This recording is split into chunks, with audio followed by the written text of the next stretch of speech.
Turma do nono ano e amantes da língua portuguesa, hoje nós iremos estudar o pronome relativo.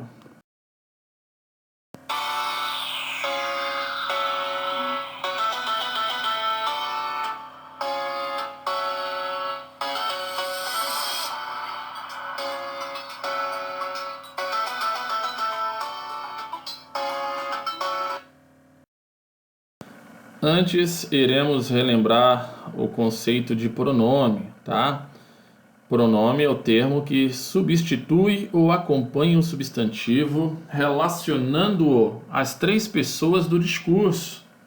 Exemplos: Deus é amor, logo, Ele me ama. Ele quem? Deus. No caso aqui, nós temos um pronome pessoal do caso reto, substituindo o substantivo Deus para que a frase não fique repetitiva. Lembra que a função do pronome é evitar a repetição? É um elemento de coesão? Portanto, nesse caso aí, o pronome ele substitui o substantivo próprio Deus. Segundo exemplo, minha Bíblia é nova. Bíblia é substantivo, sendo antecedido por um pronome possessivo.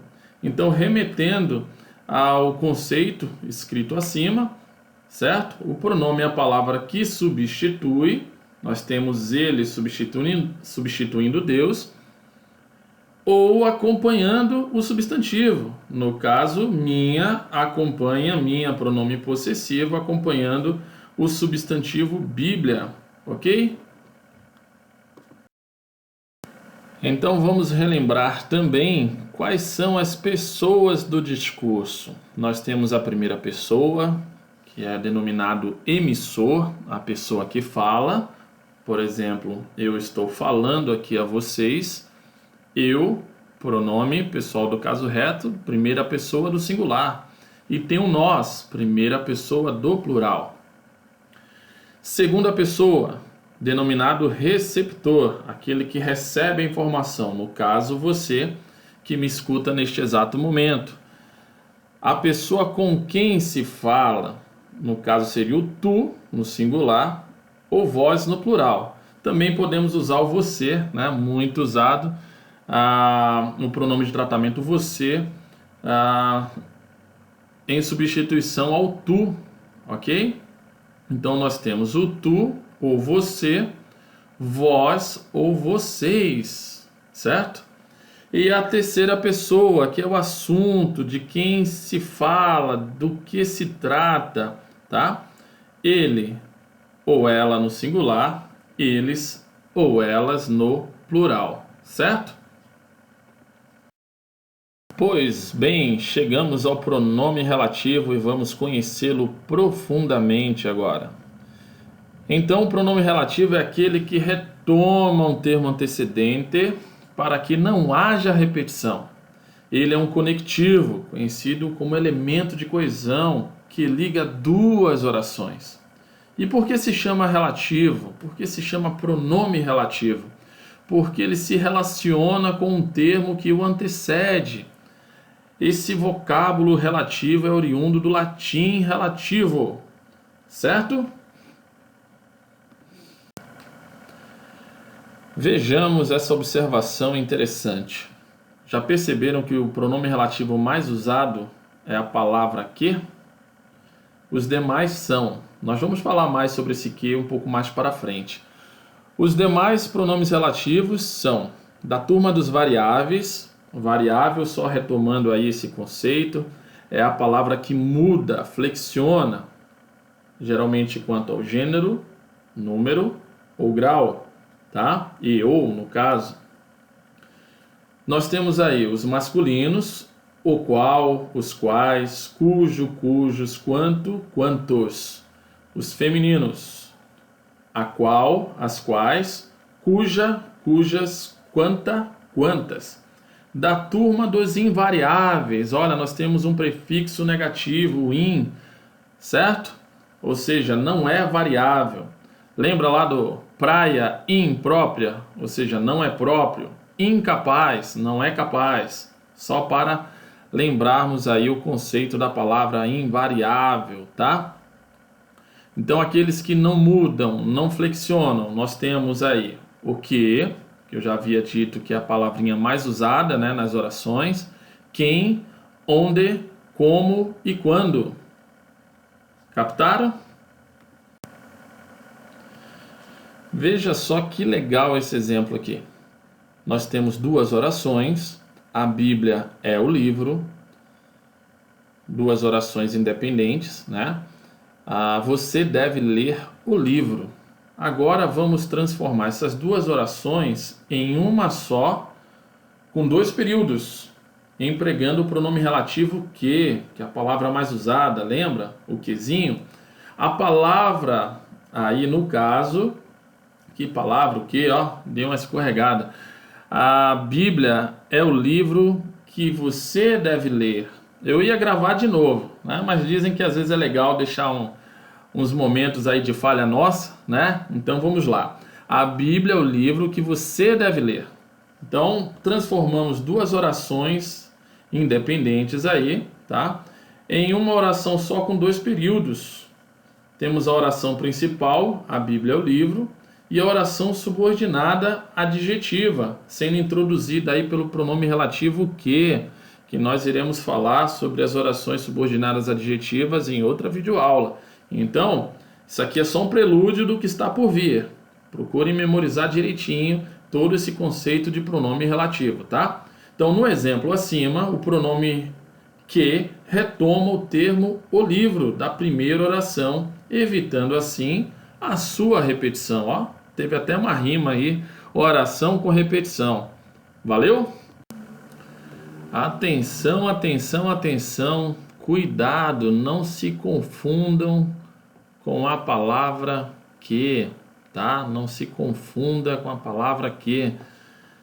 Ela é uma palavrinha complicada, os próprios gramáticos, né? Eles trazem que ela é bem complicadinha, bem difícil de se analisar na língua portuguesa em virtude de seus múltiplos valores e funções sintáticas. Então precisamos prestar muita atenção, tá? Ela pode pertencer a várias classes gramaticais. Depende do contexto de como ela vier na frase, na oração, ok? Vamos nos ater aí a dois contextos distintos para não fazermos confusão, né, com dois tipos de oração aí. No primeiro caso, a oração subordinada substantiva, que é introduzida sempre por uma conjunção integrante. Lembra o sentido da conjunção? Ela funciona como uma ponte, né, ligando a oração principal à sua oração subordinada, ok? Então, a esperança é que a fome não exista mais no mundo. Qual é a nossa esperança? É que a fome não exista mais no mundo. Então nós temos aí o quezinho, tá?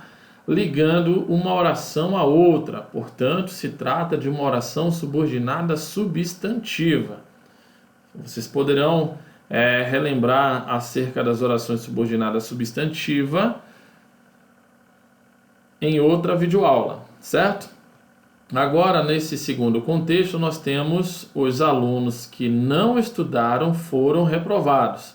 Temos um pronome relativo introduzindo uma oração subordinada adjetiva restritiva. Lembrando que o pronome relativo tem a função aí de evitar repetição de termos. No caso, nós temos os alunos não estudaram, os alunos foram reprovados. Nós temos duas orações distintas, tá? E vamos transformá-las em uma oração com dois períodos, tá? Então nós temos aí período composto por subordinação, certo? Introduzida por um pronome relativo que retoma o termo os alunos.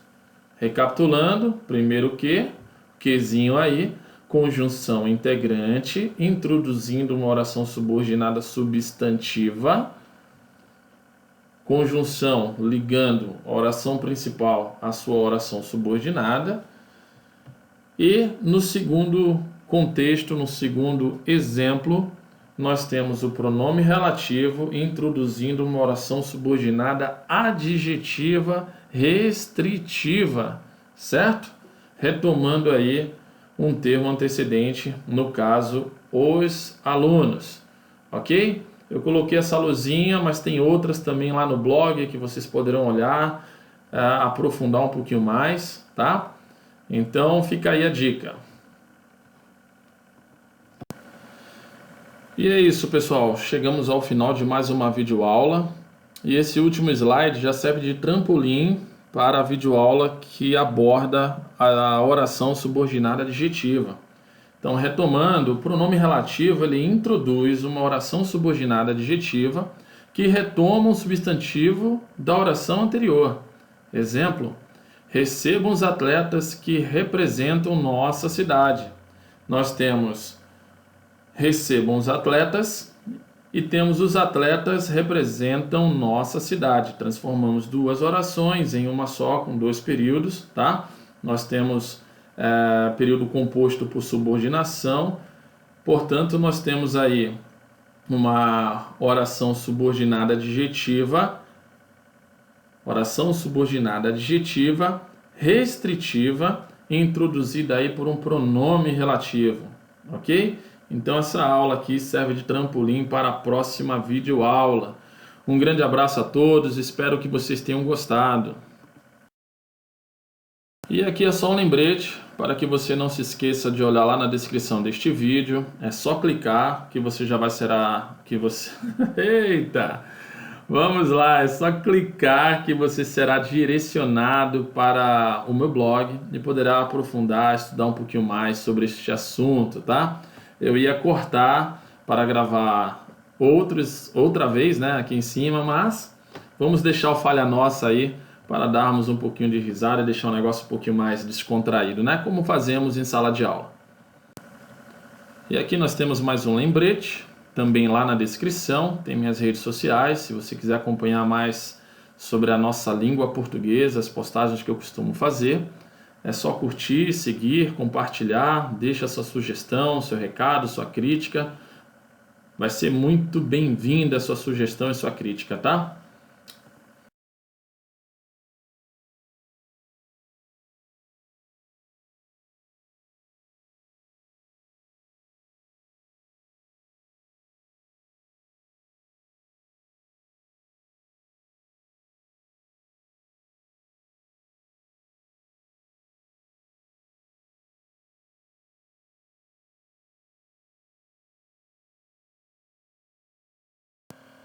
E é isso aí, pessoal. Chegamos ao final de mais uma videoaula. Espero que vocês tenham gostado. Espero principalmente que vocês tenham entendido. Um grande abraço e que Deus continue abençoando os estudos de vocês.